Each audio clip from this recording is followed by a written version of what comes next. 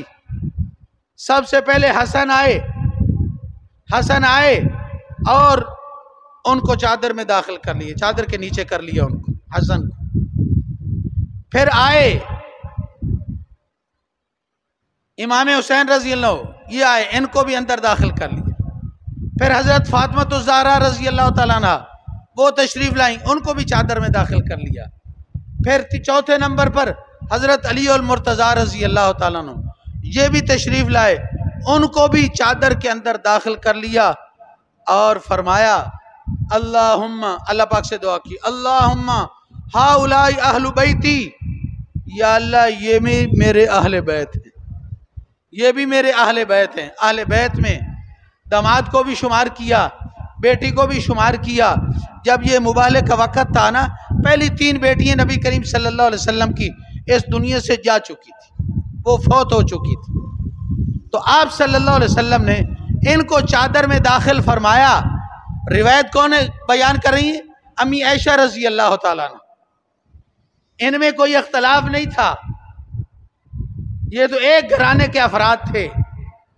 اور بعض لوگ اس لیے کہتے ہیں کہ یہ کیسے اہل بیت ہو سکتے ہیں، اہل بیت تو بیوی ہیں بھائی، وہ تو قرآن پاک نے فرما دیا یا نساء النبی،